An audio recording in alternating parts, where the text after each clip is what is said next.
I'm Oscar, your barman, and welcome to Barroom Therapy. Now, we have different personalities on this show. Some stories here to inspire you, and others sometimes just to let you know the power of what you have.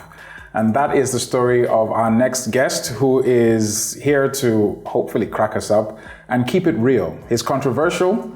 Who is he? We'll find out after this.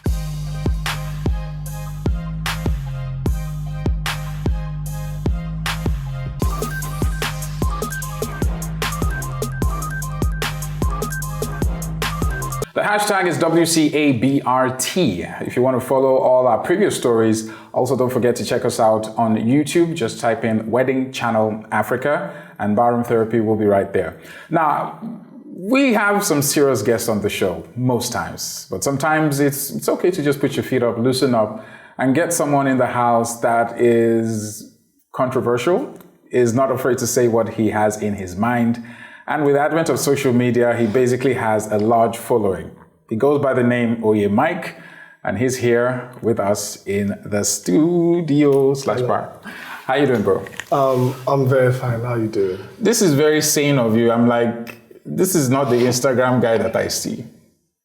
Why? Hey, brother, fear that guy. That guy that your missus told you not to worry about. Be worried about him. That guy that she said, oh, stop it, Michael. What do you mean, Michael? Stop it, man. Because you're like that, your mind is too dirty. Doesn't mean everyone else is like you. Be scared of that guy. That shoulder she's always resting on. Cut that shoulder or it will cut you. Oh my God, your missus will go and shit. Don't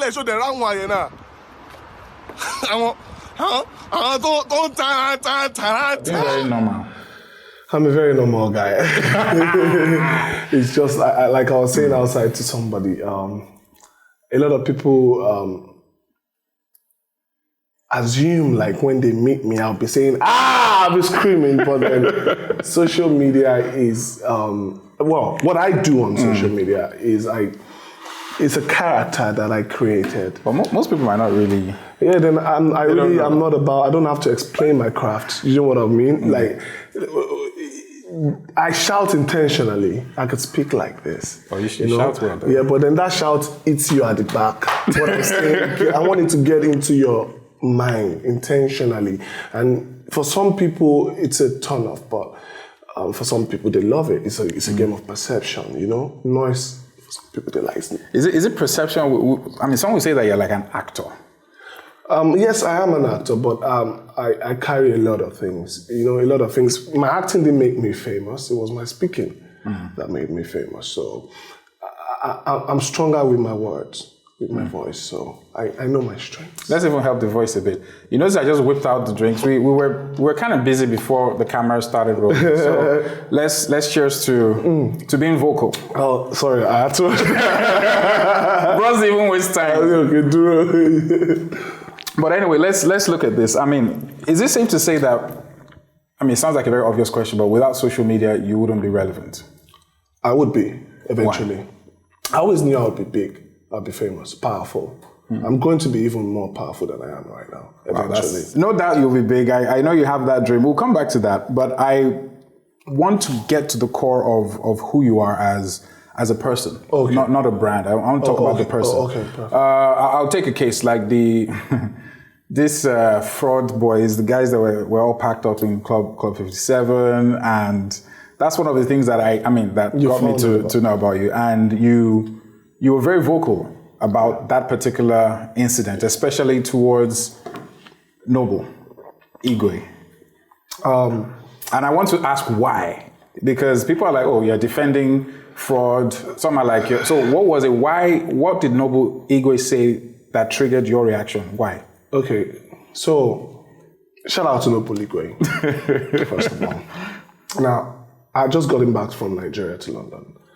And whether you like it or not, every one of us most of us in this generation, we all know one or two people that we know that this guy, he doesn't go to work. So the truth is that I don't know how he is in Nigeria. It's like that in London. So I really don't care about frauds. I'm not a fraudster. And I'm not stupid enough to come on social media. Everything I do is calculated, like I said. So for me to do it, I knew I was going to get that reaction. Okay, so I didn't do it to see, oh no, I didn't want that. I spoke how I felt. And it's not because, this is what people want you to speak. Now with OYEMYkKE, I thought that it was not loyal. And now I'm not saying be loyal to a thief or whatever they do, but we had just been invaded by the FBI, whatever the people, because I heard the news. Now, they came to a club and Lagos was in the middle of chaos. Young men that, well, however, I don't care how they got their money, because even you, I don't know what you do. You don't know what I do. This is what I do now. No, this is what you show me that you do, sir.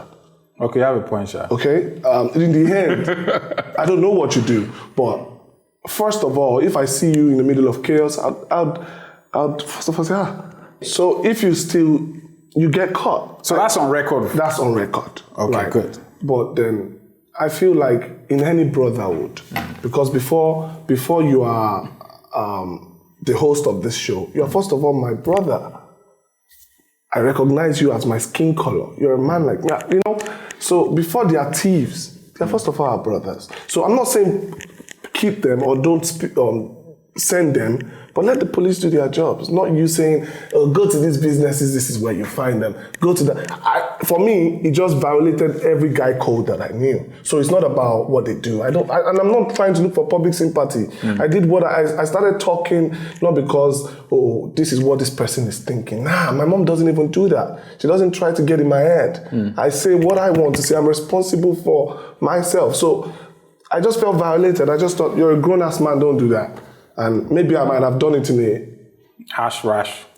Well, it's a game of perception again, but I just thought, as a correct guy, don't do that.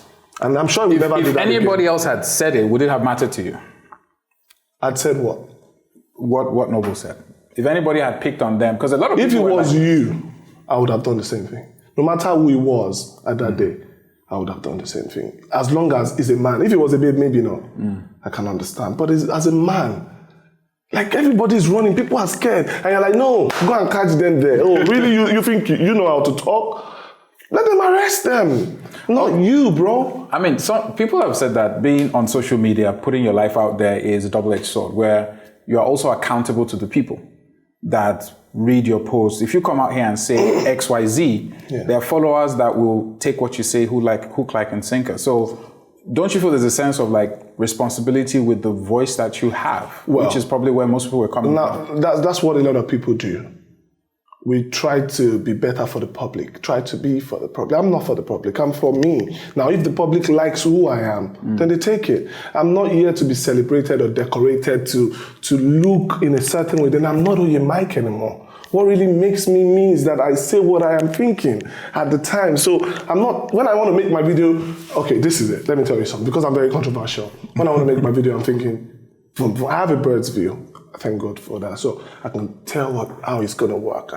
And I'm like, this is how I feel? Bang. I just post it and close my phone. So I don't focus on the negativity. It has been happening since when I was small. It's not today. Give us they're your family guys watching now. Give us an instance where any family member who knows you well will be like, that's OYEMYkKE. Well, a lot of my friends, after the one that I did recently, where I spoke about, again, no apologies to Bankole Wellington. The EME. The EME thing. That's when you said that the EME has not been the same since Wizkid left. That's the truth, but yeah, it might have been to the, but it's just the truth. I love him. I respect him a lot. I didn't mean it to be that. But I was just catching cruise. I was just in my house thinking, okay, I was listening to this. I'm a big fan of Banky W, by the way. Like, he's an hustler, and I love that. But, from when you're looking at somebody you respect a lot, you can also see their errors. So I was just there catching cruise, and I made it. I'm like, OYEMYkKE, no, don't do this. And I deleted it, but they had gotten it. So, okay, no disrespect, and I hope he doesn't take it personally, but that's... Yeah, did he reach out to you personally? Well, a lot of people reached out to me. Not him in particular. Not in particular, because I don't know him like that. A lot of people that I respected, and I took the post away out of respect. Normally, I would not. What pressured you to do that? Not pressure. I don't like the word pressure. Okay, what made you take the post down? Respect. For who? I would not like to call their name, but they are somebody that. So now I'm. Like somebody else called you and said, take that down. Yeah, because. Isn't that like so I have some correct friends, right? Agreed. That the minute you tell me to do something before I even think if what I'm doing is right, I'll respect you because I put this person in, I respect this thing. So when the person called and they know they had that part, I might take you down. Isn't that like double standard? If this person you have like respect for does something that you feel is wrong, would you out them? Well, now that's what makes me OYEMYkKE. Will you out them? Help them, what do you mean? Out them, like go if somebody out, that I like does you respect, something. yeah, like this person that said take it down, if he did something that you felt was bad, based on your personality, based on my would you out him and put him out there in public space? If it's somebody that I love, I'm careful with people that I know because in the end, I know them. And I don't think in that way. Let me get it. Let me explain to you. Now, if you wrong me as my guy, like the world doesn't need to know. And nobody really wrongs me. I don't come to retaliate. I'm just thinking out loud. It's not about this person did this thing. I do stuff too. I'm not pure. Like? I'm a G, I'm a correct bro. I'm not a pastor. I know. That's why I could venture into the church. I speak, but that's not my job. Has that happened before? Yeah, a lot of people have tried to bring me into the church, but that's not my calling. I just speak for a living, bro. I talk. I want to be free. I want to say the things that pastors are saying and the things that they don't say. Because pastors are human beings. So that's why I drink. And sometimes I smoke shisha. Because I want people to know that I'm not better than anybody. But I'm just thinking out loud and people love it. All right, fair enough. It's interesting because there's so many angles I would take. But let's go from the angle of being a voice. Hold that thought. We'll be back still barroom therapy right here with the one and only OYEMYkKE. Still the barroom therapy. Don't forget the hashtag WCABRT. That's Wedding Channel Africa Barroom Therapy. OYEMYkKE here, chilling. I'm still wondering how to take this particular question, but let me just be direct. Now, do you do what you do for the sake of the followership, for the sake of the buzz, or for the fact that it genuinely means something to you at that point when you do it? Well, if you truly follow me and not because you just see my posts on viral content, you would know that it's a lot more than that. I actually motivate a lot of people. You'd be amazed. In Africa, in the world, you'd be amazed. So it's really more about me. This is who I am. So if I were living under the rock, I'd be doing the same thing. Like, this is what I've been doing with my friends. Like, I don't know what you're a presenter, but then you can't tell me you just started this job when you got this job. You've been, like, from childhood, maybe when you second. So I've been this person. I didn't just start talking. I've been crazy for a long time. I've known that. That's why I said it's not coincidental. I knew that I was going to sell this character eventually to the world. You mentioned that sometimes you delete posts. Yes. Can you share with us one post that didn't get out? Well, sometimes I can just post something and just feel like, I don't like it, I remove it. Anyone in particular? A lot. I just randomly delete, but sometimes intentionally I do that. Now, if I do it intentionally, it's not because a lot of people feel like, see, I don't think for people, I think for me. Now, I've had a friend that called me and said, "Hey, man, stop deleting posts on Instagram. It makes you look weak." To who? To me? That started this thing?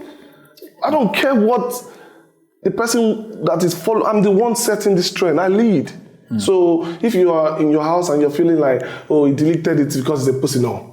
He deleted it because he wants to delete it. So sometimes I could delete it for like the banky one. It's not because I didn't want it there. Okay, at first I didn't want it. But then I deleted it because the person that called me, I'm a Yoruba boy. I know that there are some things that just not because you are right, just because you respect that person. So when this person called me, he said, "Might just take it down for the sake of it." And I liked him and I respected him in that. I just took it out. I didn't want the blogs to get it, not because, so it was not a war, it's not a fight. If you do something, I would just mention it, not because I want to attack you. It's just a conversation. What's respect to you though? It's a game of perception. But everything is a game of perception. But to you, since this is about you, what is that thing that someone would do like, I respect that guy or that babe? Oh, that would make me, I feel like achieving your dreams, doing the things that you want to do, because it's only one life. So if I feel like everything that you set your minds on, your heart on, you're going after it regardless of the noise, because it's all a noise, you know. Yeah, I like you. So I'm doing things because really when I die someday, whenever, I'm so happy. I like that, when I die someday. Man, I'll be so happy because I wanted to leave, and you can see, I'm not a trouble person. But then we are just overly sensitive. Everything that I've said on social media, they do that in America, we do it in Britain. Newscasters give their opinions, but Nigerians, if you don't do what they think that you should do, and I'm not for that. Is that part of the reason why you're not here, you're not based here? The freedom to just, be able to just say what you want to say. If I lived here, I'll have my freedom, trust me. You think you'll do exactly what you do? 100%, sir. Anywhere in the world. That's who I was. It's not that. It's just that I'm not based here because, first of all, I was called by God. I'm not doing this. It's not a guess. So it was a call by God. I was called by God. Now that I have a voice. Now I might be, sometimes out of that call, I might be saying some things that God does not want me to say. Oh yeah. But whether you like it or not, this is a gift from God. And God called me and He wanted me to live there. So it was a call for God. He wanted me to be there. And the truth is, I have a daughter that I adore so much from that journey. So, how old is she now? She's 4 months. 4 months old. But yeah, let's talk about her. What's her name? Victoria Shabi. Victoria. Yeah. Has having her in your life changed your outlook on life? Has it made you a bit more sensitive? Because they say mind softens up when Let me say something. I live by my philosophy, and it's, what if it's only one life? It is only one life. Yeah, I know it's one life, but some people believe in reincarnation, right? But I know it's only one life. But what if it's really actually only one life? Now, I want my daughter to grow up as a woman that knows that, my dad spoke his mind regardless of all of this noise. I'm gonna do the same thing. I want my daughter to look at me and change and do triple the things that I've done. Not because they were all right or they were all wrong, but because of the confidence of knowing that regardless of the noise and the people and what they think, I can actually live as a woman. I'm raising a daughter, so I have to be triple stronger for her so that she can grow up. And my daughter is going to grow up to be stronger than me. Write it down. Because I'm going to raise a soldier that the community cannot get to her. Because I know what the community has done to people. They will cripple your dreams. They will tell you, no, this is how who are you to tell me how I should live my life?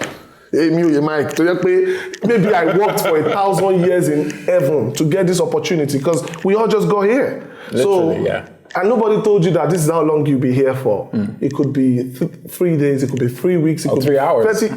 So whatever you did to get here, leave. So I want to die one day knowing that, okay, well, maybe not everybody liked me, but some people liked me. And some people, because of me, they will live a better life. So I'm the only one that does what I do. And it's a gift that God gave me. Definitely. And I am not worried about how long that I have a gift for, or who is talking about the gift, or what they think about the gift. Just watch the gift shine, or just leave it. Well, this gift of yours, we'll talk more about this gift. Heavy lies the head, they say. It's still OYEMYkKE here, and it's a fun day right here on Barroom Therapy. Stick around. Welcome back. Hashtag WCABRT, Wedding Channel Africa, Barroom Therapy. We have OYEMYkKE here, the very controversial and very outspoken man who is on a mission with his gift. And this gift, it's a great gift. A lot of people love you, like you said. A lot of people identify with what you say. But a lot of people also are of the school of thought that you are not here in Nigeria. You are hating from outside the club. You are not here in terms of connecting with the people. You're just one guy with a phone in the abroad, just saying stuff. What do you have to say to people like that? Well, if there are people with that mindset, I first say that I pray for you because you need prayer. Now, like I said, I'm not living anybody's story. I'm living my story, and if it was hard to do that, you might as well take your phone from your house and say the same things. Maybe it would trend. The reason I would say it from London and it would trend here is because my voice matters in the reality perception. And you might think that is pride. I really don't care. But the truth is that my voice matters and people care about what I say. Now, I'm not hating, like I said. And for just one more time, please forgive me. In the world, if you're watching this interview, wherever you might be watching it, anything that I've done, just for the sake of yourself and anything else, and myself, forgive me. I'm sorry. But I really am not who a lot of people think I am. The things that the media, I'm a media person, right? I studied mass communication. The media feeds off bad energy. Because if I say that a dog bites man, it's not a big news. But when I say man bites dog, it's a big news. Sensationalization. Right. It's, you know, so the media feeds off bad news. Now, they would never show when I motivate people, when I tell thousands of people, do this, do this. They will never even show the people that have become successful by just watching my videos. And there are hundreds of them, if not thousands. I'll do a show soon so that you can see. A proper show. In mothers, daddies, they will come. Mom, see, you will see joy, you will see love. I'll post it. So there's more to me than that. And it's saddening that most of the videos that went out are the videos where I'm very opinionated and it seems like I am sad and bitter. But that's not who I am. I ooze of joy. Joy, I diffuse joy everywhere that I go. Every room that I enter, it is joy. So yes, I have some, nobody's complete. Maybe that's my bad trait. And I am sorry if I sometimes touch that part, but I'm not hating from there. I'm healing. I'm just not in the same location. Do you feel you actually need to apologize for who you are? Well, I'm not apologizing for who I am. I am apologizing because there are people that don't know me, like you said, that all they've seen is that one clip. It's just that one clip and that. But I'm way more than that. I've motivated thousands that in Gambia, in Ghana, I've seen Ghanaians say, and I'm like, which country are you even from? I'm a Ghanaian. I'm like, oh, you watch me in Ghana? I'm Igbo people that don't even understand Yoruba. Fam, I'm a great man in a small body or in a big body, whatever. And God is blessing me. And I know what God has given me. And I want people out there that have the talent to, that's what I'm really doing. I feel like I'm like a John the Baptist in a community where John the Baptist had not love. And John the Baptist did not necessarily last, but he did what God wanted, and that's the most important thing. And it was there for a reason. And bro, I just want to do what I'm here to do. It's not really too much fun. A lot of people are bad. I just want to do me, and I'm doing it. What do you think, because, I mean, there's a responsibility of the gift. Do you think in Nigeria, people have become complacent, have become lazy? They do a lot of talking, but not a lot of doing. Well, first of all, the environment is very not very good for a lot of people that do a lot of talking. But in Nigeria, a lot of my friends, well, my circle before I moved, were very hardworking. We knew what we wanted. We didn't start, like I've started this 7-8 years ago. I just became famous 2 years ago. 7-8 years ago? Yes, I've been following musicians. I've been sitting in musicians. I was looking for my own talent, not knowing that I was going to talk. You know, it's not beans. I didn't just start today. So it was a work there. And one thing I can definitely say is that for most people that I've mentored, it is the noise. Bro, it's not this noise. What I do so easily, and I'm like, a lot of people cannot do it. It takes a lot of guts. Yeah, and you need to, and you don't have to necessarily look like me or say the things that I say. Just get the guts. Some people, when I started speaking in Yoruba, some people found it local. But I told the world, I said that one day I would make Yoruba generally acceptable in the world, and I would do it. Because of me, people that don't understand Yoruba, because they want to hear the energy that diffuses out of my body, they will go and learn. For me, I love the Yoruba skits. It's everything. God has just designed it. And I'm just... Where do you get that from, the culture aspect? Who's I lived in Ibadan. I grew up in Ibadan. Okay. And my mom is a very cultured woman, and I've always loved culture, and culture stood by me. I never really went for it. God had just designed it. If I tell you I did anything by myself, intentionally, knowingly, it's a lie. The first thing is I looked for God. Because that's all I need. I just said, God, what do you want me to do? He says, I'm going to give you a voice. I'm going to show you, and he's shown me. You see me? Oh, the people that are hating. That's why I said that let everybody just come together. Let's love each other because you see this joy that I'm in. Oh, God, love. I've just started because I live in a grace, bro. I live in the grace of God, and that's all that People matters. forget how short life is and how fragile it is. To grace, it's grace to your daughter, to the love of God. No, God first. To God, to my daughter Victoria. I love you so much. You become a star, and to the mother that did everything, that made it happen, that never tried to shut me off. A lot of people told her, "This your son is too everywhere. It's too this, it's too that." Leave my son. Just leave him. ABISOYE, later if I do something, don't do this, so don't do that. My mom sees everything. You think she don't see? She sees it. But I told her, Mommy, don't get involved. And she knows it's my journey. And if I can say this lastly, yes, you there's can. a big world moving out there. Bigger than Nigeria. Bigger than Africa. Bigger than Europe. The world is moving. And the time is now. If you don't start now, I'm not saying you will start next week. Forget the journey that we are doing in Nigeria. That's small. There's in Finland. There's people in the world competing in the real world stage, and you are still inside there saying that you don't want somebody to hear you. Are you joking? Are you really joking? Get your feet up together. We'll do it. It would happen, and they will not stop you. Can it? If you're not charged up, I honestly don't know what else will. OYEMYkKE is an inspiration. Is kind of like, it's a very mild way of putting it. He's a movement. Bust my brain. He's a movement. And I am so eager about the journey ahead. I wish you all the best. Thank you and very I also much. wish you all the best. Taking your biblical analogy, they're the Jonahs who have been sent somewhere, and there's the belly of the fish that you are in, and you'll be spat back eventually. At the right time. Don't fight the process. Embrace it. And as we always say on Barroom Therapy, we wish you all the best in everything you do, but more importantly, embrace your journey and know that you can do it. You will. Mike is here. You will do it. He's got that gift. Yes. He's got that swag. God will do it. He does it. He had done it before, and he will do it forever. Ladies and gentlemen, OLUKOYA, ABISOYE is my name. We are going to plan for his show. I'll stock up with the drinks. But till next time on Barroom Therapy, keep dreaming. Love, appreciate you guys.